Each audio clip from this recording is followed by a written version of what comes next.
Hi சகோஸ், எல்லாரும் எப்படி இருக்கீங்க? Sir yes sir, Sumitra Suji, Deepa sister, Rihana sister, sister ரொம்ப ஃபீல் பண்ணுறீங்க. அதுவும் அந்த பனிப்பெண் செத்ததுனாலையும் ராஜா வந்துட்டு தனிமையாக போனதாலையும் நீங்கள் அதே மாதிரி இந்த எண்டிங்கில் கொஞ்சம் நீங்கள் ஃபீல் பண்ண வேண்டியதாக இருக்கும். சிஸ்டர் வந்துட்டு வெளியூர் போனதால் கமெண்ட் பண்ண முடியல அப்படின்னு சொல்லியிருக்கீங்க. பரவாயில்ல சிஸ்டர், நீங்கள் எப்போ ஃப்ரீயாக இருக்கீங்களோ பார்க்குறீங்களோ அப்போ பண்ணுங்கள், நோ ப்ராப்ளம். மொழி சிஸ்டர் 20 ஹார்ட்டு பா, செம்ம, எனக்கு ரொம்ப பிடிச்சிருக்குது. ராமன் என்கின்ற அனு சிஸ்டர், பனியா சிஸ்டர் ரொம்ப thanks sister. Sumathi sister sad ending அப்படின்னு சொல்லியிருந்தீங்க. Divya Varadarajan sister hi sister. Rio Abu bro hi bro. Priya sister இல்லை சிஸ்டர், ஹீரோ இறந்துட்டதாக தான் நமக்கு காட்டுறாங்க. முரளிதரன் சிஸ்டர் அன்எக்ஸ்பெக்டட் கிளைமேக்ஸ் அப்படிங்கிற மாதிரி சொல்லியிருந்தீங்க. உண்மையிலே எனக்கும் அப்படி தான் தோணுச்சு. சிஸ்டர் ரொம்ப தேங்க்ஸ் சிஸ்டர். சிஸ்டர் நீங்கள் ரொம்ப ஃபீல் பண்ணியிருந்தீங்க, அதுவும் கிளைமேக்ஸை பார்த்து.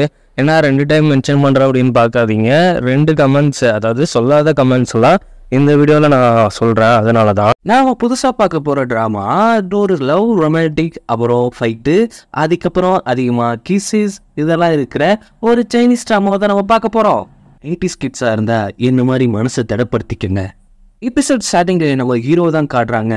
தன்னோட படைகளை கூட்டுட்டு எதுக்கு போயிட்டு இருக்கானா, டெரிபிள் பில்ஸ் அப்படிங்கிற ஒரு மாத்திரையை யாரோ ஒருத்தங்க வித்துக்கிட்டு இருக்காங்க, அவங்கள போயிட்டு நம்ம போய் அடக்கணும் அப்படிங்கிற மாதிரி அவனோட ஆட்கள் கூப்பிட்டு அவன் கிளம்புறான். ஆனா போகும்போதே ஒரு விஷயம் சொல்றான், இது வந்துட்டு ஜுவான் குரூப்போட ஒரு ட்ராப்பா கூட இருக்கலாம்.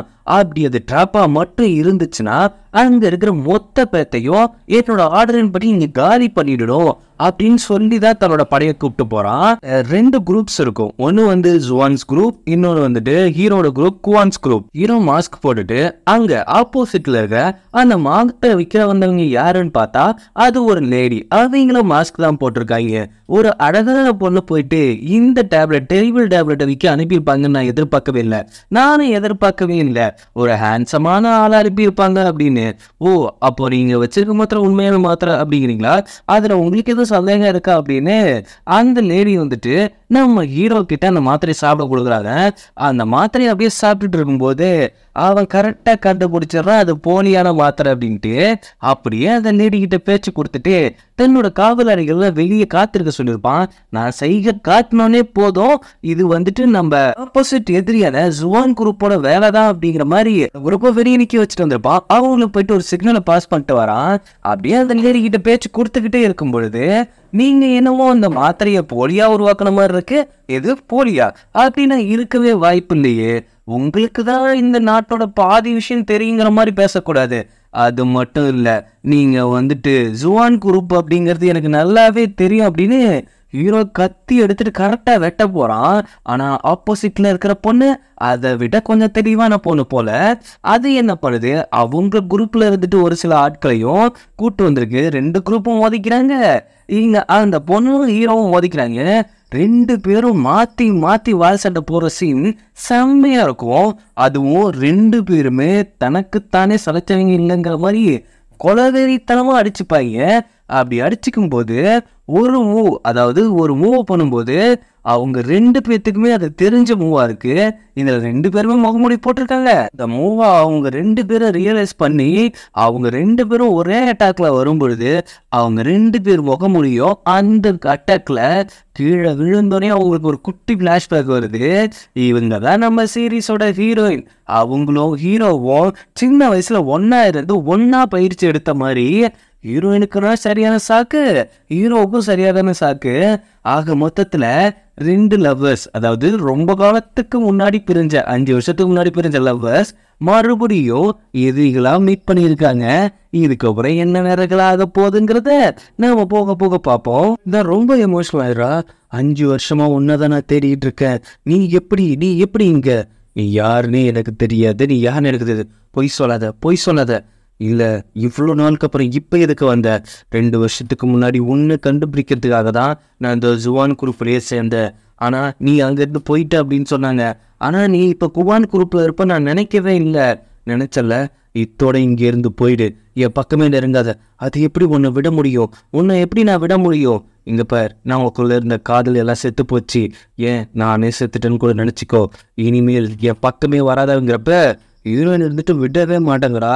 வாழ்ந்தா உன் கூட தான், இருந்தா உன் கூட தான் அப்படிங்கிற மாதிரி நான் இருந்துகிட்டு இருக்கேன். நீ என்னடானா அசால்ட்டா செத்துட்டேன் போ அப்படிங்கிற மாதிரி விரட்டி விடுறியா? செம்ம கடுப்பா ஹீரோயின் கழுத்தை பிடிச்சி, உன் மேல எனக்கு அக்கறையும் இல்லை காதலும் இல்லை. ஹே, நீ பொய் சொல்லும் போது உன் காது செவக்கும், அது எனக்கு நல்லாவே தெரியும். இப்ப கூட உன் காது செவக்குது. ஓ அப்படியா?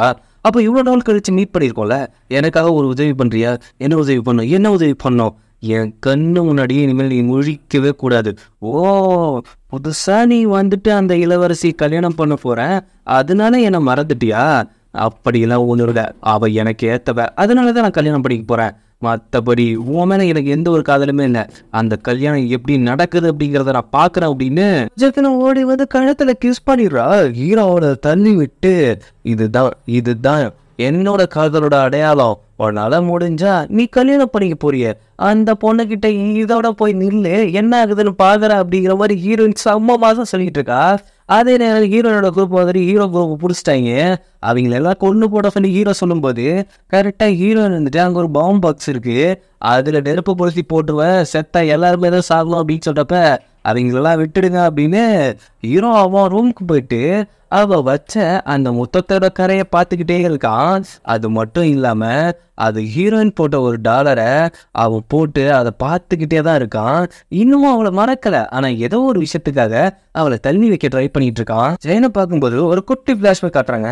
ஹீரோயின் ஏதோ ஒரு கொலை பண்ணிட்டா போல, அதை நீ பண்ணவே இல்லை, இந்த இதுக்கும் உனக்கு எந்த ஒரு சம்மந்தமே இல்லை, நீ போயிட்டு வெளியே ஒரு நல்ல வாழ்க்கைய வாழ அப்படிங்கிற மாதிரி ஹீரோ சொல்லி அனுப்பிச்சு வைக்கிற மாதிரி யோசிச்சுக்கிட்டு அந்த டாலரையே தொட்டு பார்த்துட்டு இருக்கான். ஹீரோயின் வச்ச முத்தக்கரையை எப்படியாவது அவனை கட்டிக்க போற பொண்ணு மறைக்கணும்ல, அதனால என்ன பண்றான்னா ஒரு கத்தி எடுத்து அந்த இடத்துல காயம் பட்ட மாதிரி அதை கிழிச்சு எடுக்கிறான். அப்படி எடுத்துக்கிட்டே இருக்கும்போது கரெக்டா அவனை கட்டிக்க போற பொண்ணு உள்ள வந்துடுது. வந்த உடனே நீ யாரையோ தேடிட்டு இருக்க, ஒரு கொலையாளியை தேடிட்டு இருக்க போல, அவனை நான் சீக்கிரம் கண்டுபிடிச்சு உனக்கு கொடுப்பேன் அப்படிங்கிற மாதிரி அந்த பொண்ணு சொல்லிட்டு இருக்க. அதே நேரம் இதெல்லாத்தையும் பைனாகுலர் வச்சு பக்கத்து இடத்துல இருந்துட்டு நம்ம ஹீரோயின் பார்த்துட்டு இருக்கா. இவங்க 2 பேரும் ஒன்னா இருக்கிறத பார்த்தோன்னே அங்க பொசசில பத்திக்கிட்டு எரியுது.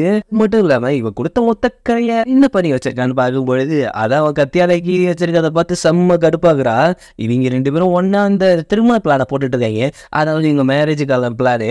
நம்ம வேணா ட்ரெஸ்ஸஸை போய் பார்ப்போமா அப்படிங்கிற மாதிரி கேட்டுட்டு இருக்கும்போது ஹீரோயின் செம்ம கடுப்பாகுறா. அந்த இடத்தையும் என்ன அப்படிங்கிறத அவனும் தெரிஞ்சுக்கிறா. ஹீரோ ஒரு ஆளை தேடிட்டு இருக்கான், அவனை தேடும்படி அவனோட அசிஸ்டன்ட்டுக்கெல்லாம் சொல்லிட்டு இருக்கான். அவன் எங்க தப்பிச்சிருக்கானோ அவனை கண்டுபிடிங்க, இல்ல உங்களை கட்டிக்க போற பொண்ணுதான் உங்க கல்யாண நாள் நினைக்க தூக்குல போறதா பிளான் பண்ணிருக்க மாதிரி எனக்கு ஒரு நியூஸ் வந்தது.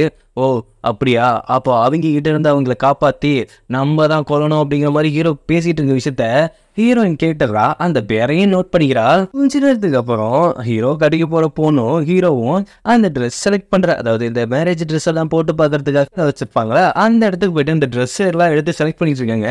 அப்போ அந்த பொண்ணு செலக்ட் பண்ணதை நம்ம ஹீரோயின் வந்துட்டு அதை எடுத்துட்டு போக பாக்குறா. அங்கேயே 2 பேத்துக்கு சண்டை ஆகுது, ஐ மீன் சக்காலத்தி சண்டை. அப்படி ஆகும்போது ஹீரோ வேணும் வேடிக்கை பார்த்துட்டு இருப்போம் பாருங்களேன், அதை செம்ம காமெடியா இருக்கும். ஹீரோவுக்கு செம்ம கடுப்பாகுது. அந்த பொண்ணுக்கு தெரியாம ஹீரோயின்ட்டு போயிட்டு நீ இதுக்கு இங்க வந்த, ஏன் இங்க வந்த, உங்களுக்கு அவ்வளவு சீக்கிரம் கல்யாணம் நடக்க விட்டுருவோனா என்ன? என்னை பொறுத்த வரைக்கும் நீ தான் என்னோட ஆளு. அவெல்லாம் ஒரு பெரிய ஆளே கிடையாது, இப்போ கூட நான் கல்யாணத்தை நிப்படிடுவேன். இங்க பாரு, அவகிட்ட அதிகாரம் இருக்கு, நிறைய பணம் இருக்கு, அதுக்காக நான் என்ன வேணாலும் பண்ணுவேன் அப்படின்ட்டு உடனே அந்த பொண்ணு இருந்துட்டு ட்ரெஸ்ஸை போட்டு பார்க்க போலையா அப்படின்ட்டு அது போயிட்டு அதோட ட்ரெஸ்ஸை போட போகுது. சரி நம்ம ட்ரெஸ்ஸை பார்க்க போவோம் அப்படின்னு ஹீரோ போகிறப்ப பச்சைக்கனுக்கு ஹீரோயின் அவர் ரூமுக்குள்ளே பூச்சி இட்டுக்கிறா. எழுத்துட்டு பச்சைக்குன்னு கிஸ் கொடுத்தனே, இங்கே பாரு நீ என்னோட காதல் கிடையாது, எதுவுமே கிடையாது, ஒழுங்கா சும்மா இரு. ஓ இப்போ நான் சத்தம் போட்டா கல்யாணம் ஆனால் நடக்காதுமா, இந்த மாதிரிலாம் லூஸ் தரமாக பண்ணிட்டு இருக்காத, முதல்ல இங்கேருந்து கிளம்பும், உன் உயிருக்கு ஆபத்து, என் உயிரே நீ தான் அப்படின்னு சொல்கிறேன், ஆனால் நீ புரிஞ்சிக்க மாட்டேங்கிற அப்படின்னு மறுபடியும் இழுத்து வச்சு கிஸ் அடிச்சிடுறா. அவனும் ஆண்டானே, அவனுக்கு மச்சம் மடம், அதுக்கப்புறம் 90s கிட்ஸ் ஆன ஒரு பொறுப்பு அதெல்லாம் இருக்கும்ல, முடிஞ்ச அளவுக்கு அவனுக்கு கிஸ் அடிக்காமல் இருக்க ட்ரை பண்ணுறான். ஆனால் ஒரு கட்டத்துக்கு மேலே என்னோட பழைய காதல் நினைப்ப மறுபடியும் தோண்ட பார்க்குறியா அப்படின்ட்டு அவனும் ஒரு கட்டத்துக்கு மேலே கிஸ் பண்ண ஆரம்பிச்சிடுறான். இங்கே ஒரு பக்கம் கெஸ் பண்ணிட்டு இருக்கேன், அங்கே ஒரு பக்கம் அது ட்ரெஸ்ஸை போட்டு பார்த்துட்டு இருக்குது கல்யாணத்துக்காக. என்ன ஒரு காம்பினேஷன் இல்லை ஓ மேலே எனக்கு காதல் இல்லைன்ட்டு மறுபடியும் விலக பார்க்குறான், விலத்து வச்சு கிஸ் பண்ணுறா. இப்படியே போயிட்டு இருக்கிற இடத்துல இதை மறந்துட்டேன் அப்படின்னு சொல்கிற. அப்புறம் நான் கொடுத்த செயினை மட்டும் எதுக்கு போட்டிருக்க அப்படின்னு அப்படியே ஹீரோ கொஞ்சம் லாக் ஆகிற மாதிரி இருக்கு.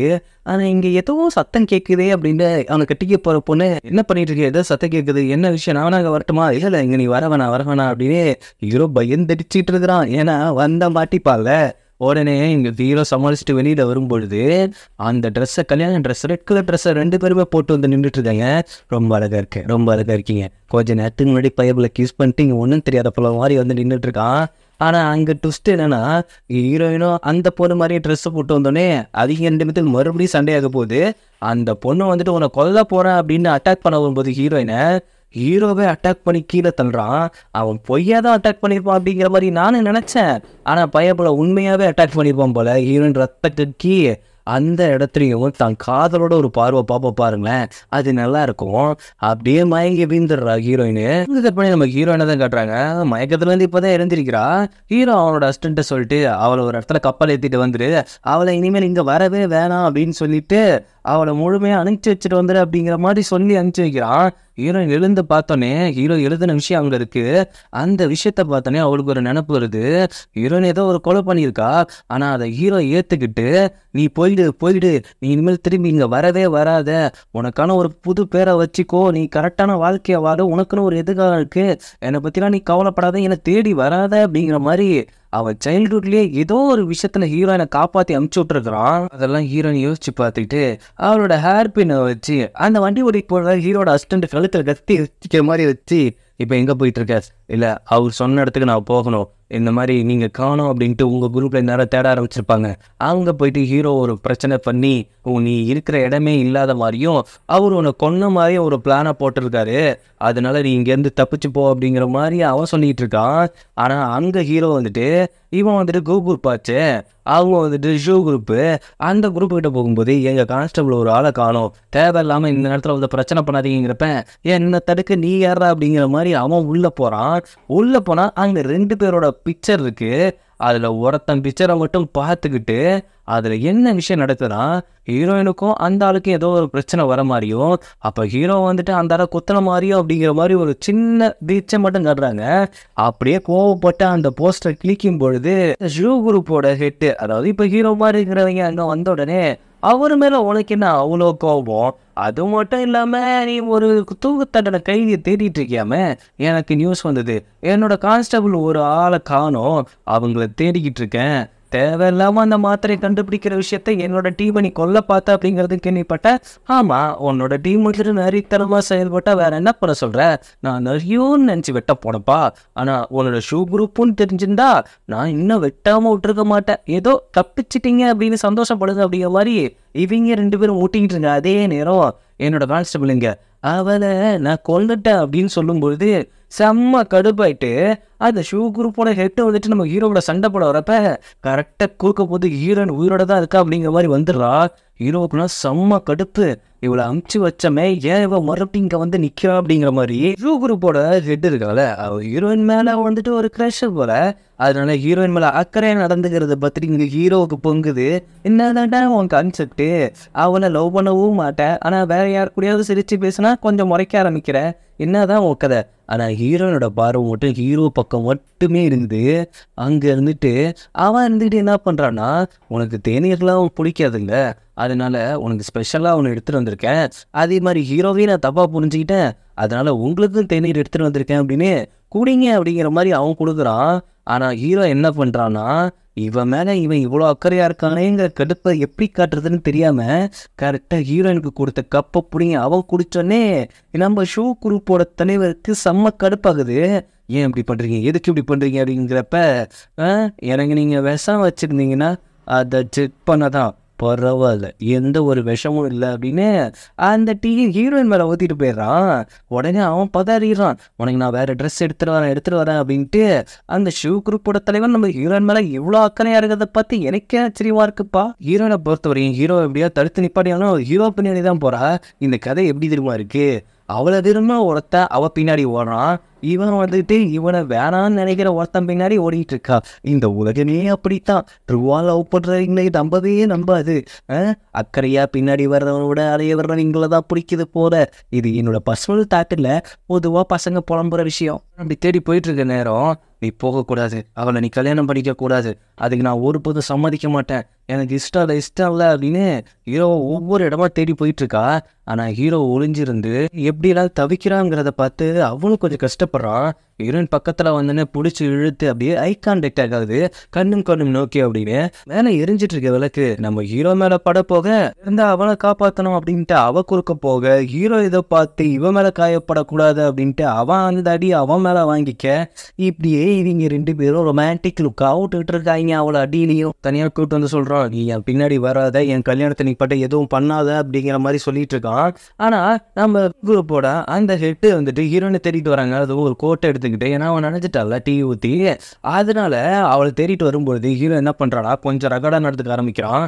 அவள் கழுத்தை பிடிச்சி என் பின்னாடி வராத அப்படின்னு பேசிட்டு இருக்கப்ப, ஏன்னா இதெல்லாம் பண்ணுறது ஏன்னா அவள் ஹீரோயினை காதலாக பார்க்கல, அவங்க எதிரியாக தான் பார்க்குறான் அப்படின்னு எல்லாமே தெரிஞ்சுக்கணுங்கிறதுக்காக அவள் கழுத்தை பிடிச்சிட்டு நிற்கிறப்ப அவன் வந்து கத்துறான், இனிமேல் அவங்க பின்தொடர மாட்டாங்க, தேவையில்லாமல் அவள் கழுத்தெல்லாம் பிடிச்சி நெரிச்சிட்டு இருக்காத, எனக்கு அவள் ரொம்ப முக்கியம் அப்படிங்கிறப்ப பொசசிலையும் கோவத்திலையும் அவள் ஹீரோ முடிஞ்சு போகும் பாருங்க. ஒழுங்கா இனிமேல் இவளை என்னை ஃபாலோ பண்ண வேணான்னு சொல்லி வை அப்படின்னு ஹீரோயினையும் அட்டாக் பண்ணிட்டு அங்கே அப்படியே நவந்து போகும்போது அவன் மனசில் ஒரு ஏக்கம் இருக்கும் பாருங்களேன். அதை அப்படியே செம்மையாக ரியாக்ட் பண்ணிடுவான் நம்ம ஹீரோ. அதனால் காலையில் ஒரு ஊஞ்சல் மாதிரி ஒரு இடத்துல உட்காந்து ஹீரோயின் ஃபீல் பண்ணிட்டு இருக்கா. அது சின்ன வயசாக இருக்கும்போது ஹீரோயினுக்காக ரெடி பண்ண அந்த ஊஞ்சல், அதில் உட்காந்து ஹீரோயின் நினப்பிலையாக வந்துட்டு இருக்கும் பொழுது கரெக்டாக நம்ம சூப்பர் போட ஹெட்டு வந்துட்டு, இங்கே பாரு நீ யாரையோ நினச்சி ஃபீல் பண்ணிட்டு இருக்க அப்படின்னு தெரியுது, அது மட்டும் இல்லாமல் உன் மேலே நான் இன்ட்ரெஸ்டடாக இருக்கேன் அப்படிங்கிறத உன்கிட்ட நான் நிறையா டைம் சொல்லிட்டேன், நீ தான் அதை ஒரு கன்சிடரே பண்ண மாட்டேங்கிற, என்ன பண்ணலாம் அப்படின்னு இருக்க, நான் தெளிவாக சொல்லிடுறேன், உங்களை அக்செப்ட் பண்ணிக்கிற அளவுக்கு நான் பெரிய ஆள் இல்லை, அது மாதிரி உங்கள் மேலே எனக்கு இன்ட்ரெஸ்ட்டும் இல்லை, ஏன்னா நீங்கள் தப்பாக நினச்சிக்காதீங்கும் போது அவள் கொஞ்சம் கையெல்லாம் பிடிச்சி பேசிகிட்டு இருக்கான். அங்கே இதை தூரத்துலேருந்து ஹீரோ பார்த்துக்கிட்டே கொஞ்சம் கடுப்பாகவும் காண்டாகவும் ஆகிட்டு இருக்கான். ஆனால் இப்போ கொஞ்ச நேரத்துக்கு அப்புறம் ஹீரோயினுக்கு என்ன நியூஸ் வருதுன்னா, ஹீரோ வந்துட்டு அவங்க கல்யாணத்தை நாளைக்கே வச்சுக்கலாம் அப்படிங்கிற மாதிரி பிளான் பண்ணிட்டான் அப்படின்னு சொன்னோன்னே ஹீரோயினுக்கு ஷாக் ஆகுது. இதை பார்த்து இவன் ஏன் ஷாக் ஆகுறா அப்படின்ட்டு ஜூம் குரூப்போட ஹிட்டு ஷாக் ஆகுது. அவன் உடனே ஹீரோவை தான் பார்க்க போறா. அவன் பார்க்க போனானே, ஏன் இப்படி பண்ணிட்டு இருக்க, வேணும்னே தான் நீ கல்யாணத்தை இப்படி சீக்கிரம் வச்சிருக்க, ஆமாம் எனக்கு அவளோட கல்யாணம் நடக்கணும், அப்போதான் வாங்கிட்டு இருந்து எனக்கு நிம்மதி கிடைக்கும், என்ன நீ சொல்ல நினைக்கிற, நீ அவள் கூட கல்யாணமே பண்ணிக்க கூடாது, அவள் பக்கத்தில் நீ இருந்தாவே எனக்கு பத்திக்கிட்டு வருதுடா அப்படிங்கிற மாதிரி நான் சொல்லிட்டு இருக்கேன், நீ அவளையே கல்யாணம் பண்ணிக்கிற மாதிரி நீ சொல்லிட்டு இருக்க அப்படின்னு அவனை பிடிச்ச அடிக்கிற மாதிரி போகிறப்ப அவனோட நெஞ்சில் ஒரு தழும்பை பாப்பா. அந்த தழும்பு எனக்கும் இருக்கு, உனக்கு எப்படி இருக்கு, அப்போ என்னாச்சு, ஏதோ ஒன்று நடந்திருக்கு, என்கிட்ட மறைக்காம சொல்லு அப்படிங்கிறப்ப ஒரு குட்டி ஃப்ளாஷ்பேக் காட்டுறாங்க. ஹீரோ வந்துட்டு ஒரு போஸ்டர் கத்தியால் கிழிச்சால, அவன் வந்துட்டு ஹீரோயின் நெஞ்சில் கத்தியை வச்சு குத்துறான். ஆனால் ஹீரோ நெஞ்சில் குத்தலை, ஆனால் அவன்கிட்ட எப்படி தழும்பு வந்துச்சு அப்படின்னு ஹீரோனுக்கும் புரியல. இவங்க இந்த மாதிரி சண்டை போட்டுட்டு இருக்கா அதே நேரம் கரெக்டாக நான் ஹீரோ கட்டிக்க போகிறப்போலும் வந்துடுறாங்க. அங்கே வந்தோடனே ஹீரோயினை எப்படியாவது மறைக்கணும்ல, உடனே ஹீரோயினை கட்டி பிடிச்சி அங்கே இருந்துட்டு இன்னொரு இடத்துல மறைச்சி வைக்கிறாங்க. ஆனால் அந்த ஹீரோவை கட்டிக்க போகிற இளவரசி இருக்காங்கல்ல, அவங்க 1ஆம் நம்பர் முட்டலாக இருப்பாங்க போல, பக்கத்தில் ரூமில் இருந்துட்டு கிஸ் பண்ணப்பின்னு தெரியல, இப்போ பக்கத்தில் ஒழிச்சு வச்சிருக்கிறதும் அவங்களுக்கு தெரியல. பொண்ணு வந்தோடனே ஏதாவது சமாளிக்கும், சரி நீ கல்யாண ட்ரெஸ்ஸை நீ போட ஆரம்பி அப்படின்ட்டு அந்த பொண்ணு ட்ரெஸ் பண்ணிக்கிட்டு இருக்கும்போதே ஒரு சில விஷயத்த சொல்லுது. நீ எனக்கு கீழே இருக்கணும், அது உனக்கு முன்னாடியே தெரியும்னு நினைக்கிறேன், நான் தான் காப்பாற்றணும் அப்படிங்கிறதும் உனக்கு நல்லாவே தெரியும்ல, நீ ஒரு டைம் உன்னோட வளர் பாப்பாவையே கொண்டுட்டு நீ தன்னந்தனியாக தவிச்சிட்டு இருக்க நேரம் எங்களோட குரூப்பு தான் உன்னை தத்தெடுத்து இந்த நிலைமைக்கு கொண்டு வந்திருக்கு, அதனால் எப்போவுமே நீ எனக்கு ஒரு டாக் மாதிரி தான், என் காலுக்கு கீழே தான் நீ இருக்கணும் அப்படிங்கிறப்ப தான் ஹீரோயினுக்கு ஒரு விஷயம் நல்லா புரிய வருது. ஹீரோயினை காப்பாற்றுறதுக்காக ஹீரோ ஏதோ பண்ணியிருக்கான் அப்படின்ட்டு அங்கே அந்த பொண்ணு பேசிக்கிட்டு ட்ரெஸ் பண்ணிட்டு இருக்க நேரத்துலேயே ஹீரோயின் இந்த விஷயத்த கேட்டோன்னே இழுத்து வச்சு ஹீரோவை கிஸ் மேலே கிஸ்ஸாக பண்ணிகிட்டு இருக்கா. ஆனால் அது தெரியாமல் அங்கே மேக்கப் போட்டு ட்ரெஸ் பண்ணிகிட்டு இருக்குது. ஹீரோ எவ்வளவோ தடுக்க பார்க்குறான், ஆனால் ஹீரோயின் விடவே மாட்டேங்கிறா, கட்டி பிடிச்சிக்கிட்டே இருக்கிறா. ஹீரோவுக்கு என்ன பண்ணுறது தெரியல. ஹீரோவுக்கும் அவன் மேலே இருக்கிற லவ்வை எப்படி தான் மறைக்க முடிஞ்சாலும் அவனாலையும் மறைக்க முடியல. அவளும் அங்கே கட்டி பிடிச்சி கிஸ் பண்ண ஆரம்பிக்கிறான். இங்கே ட்ரெஸ்ஸை ரெடி பண்ணிக்கிட்டு வா நமக்கு கல்யாணத்துக்கு நேரம் ஆச்சு அப்படின்ட்டு அவளும் வெளியில் வரப்ப ஹீரோ மாட்டிக்கிற மாதிரி இருக்கு. அதாவது ஹீரோயின் மாட்டிக்கிற மாதிரி இருக்கு. உடனே அவளை அட்டாக் பண்ணிடுறான். அட்டாக் பண்ணோடனே இங்கேருந்து நீ போயிடு, நீ இங்கேருந்து போயிடு, நான் உன்னை விட்டு போக மாட்டேன், நீ என் கூட வந்தால் தான் நான் போவேன், ஒழுங்காக சொல்கிறது கேளு அப்படிங்கிற மாதிரி ஹீரோயின் சொல்லிட்டு இருக்கா. ஆனால் இப்போ நீ இங்கே என்ன மாட்டிப்போ உன்னோட ஐடென்டிட்டி இங்கே யாருக்குமே தெரியக்கூடாது அப்படின்னு ஹீரோ கொஞ்சம் பதட்டத்தோடு இருக்கான். ஒரு வார்த்தை சொல்லியிருப்பான், என்னென்னா இருட்டில் வெளிச்சத்துக்கு வந்தால் நம்மளால் கண்டிப்பாக இருக்க முடியாது அப்படின்ட்டு. ஆனால் ஹீரோயின் அந்த விஷயத்த நினப்பில் வச்சுக்கிட்டு இப்போ ஒரு விஷயம் சொல்லுவா, இருட்டாக இருந்தாலும் பரவாயில்ல, உன் கூட இருந்தால் அதுவும் எனக்கு சந்தோஷம்தான். இப்போ வந்துட்டு இவ தான் மயங்கி விழுந்துட்டால, இப்போது கல்யாணம் வேறு டைம் ஆக போகுது, நான் அவளோட ட்ரெஸ்ஸை எடுத்து போட்டுக்கிட்டா அவன் மாதிரியே நான் உன்னை கல்யாணம் பண்ணிக்கிற மாதிரி ஆகும் அப்படிங்கிறப்ப, இல்லை அது ரொம்ப ரொம்ப டேஞ்சரான விஷயம், அப்படி பண்ணவே வேணாம் அப்படிங்கிற மாதிரி ஹீரோ சொல்லிட்டு இருக்கான். ஆனால் ஹீரோயின் அந்த ட்ரெஸ்ஸை எடுத்துகிட்டு போயிட்டு அவன் முகமுடியா அவள் போட்டுக்கிட்டு அந்த ட்ரெஸ்ஸை மாறிக்கிறா. இந்த பொண்ணோட அப்பா வந்துட்டு கல்யாணத்துக்கு நேரம் ஆச்சு சீக்கிரம் வாங்க அப்படின்னு சொல்லிட்டு வந்தோடனே ஹீரோவும் வேறு வழியே இல்லாமல் ஹீரோயினை கூப்பிட்டு போய் நின்றுட்டு இருக்கான். அப்படியே ஒவ்வொரு சடங்கு நடக்குது. அப்படி ஒவ்வொரு சடங்கு நடக்கிறப்ப ஹீரோயினுக்கு அவ்வளோ சந்தோஷமாக இருக்குது. அவள் ஹீரோவை ரசித்து ரசித்து பார்த்துக்கிட்டு இருக்கா. அப்படி பார்த்துட்டு இருக்கா அதே நேரம் கரெக்டாக அந்த பொண்ணும் கரெக்டாக எழுந்து வந்துடுது. அது நானே இல்லை அப்படின்னு. இதோட இந்த எபிசோட் முடியுது. இதுக்கப்புறம் என்னென்ன கலவரங்களாக போகுதுங்கிறத நம்ம அடுத்தடுத்த எபிசோடில் பார்ப்போம். இந்த ட்ராமா பற்றின கருத்துக்களை கண்டிப்பாக கமெண்ட்டில் சொல்லுங்கள். இந்த ட்ராமா எப்படிப்பட்ட ஃபீலை கொடுத்துச்சு அப்படிங்கிறத நீங்கள் சொல்லுங்கள். இந்த மாதிரி சேனலை ட்ரை பண்ணலாமா இல்லை டோட்டல் ரிவெஞ்சாகவே போகலாமா? என்னோட வீடியோ உங்களுக்கு பிடிச்சிருந்தா லைக் பண்ணுங்கள், ஷேர் பண்ணுங்கள், சப்ஸ்கிரைப் பண்ணுங்கள், நோட்டிஃபிகேஷன் பில் பட்டனை மறக்காமல் கிளிக் பண்ணுங்கள்.